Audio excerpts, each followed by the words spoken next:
Svekkjukomin Jósefína fyrir smá dóp. Jósefín er ei homofób. Þau fara í jólaballi og það sitja þau saman.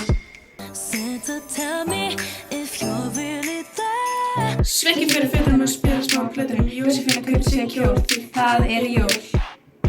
En Svekkjur kaupir sér jólahjól. Það líður yfir Svekkju því það fer að sigga. Það er komið jól.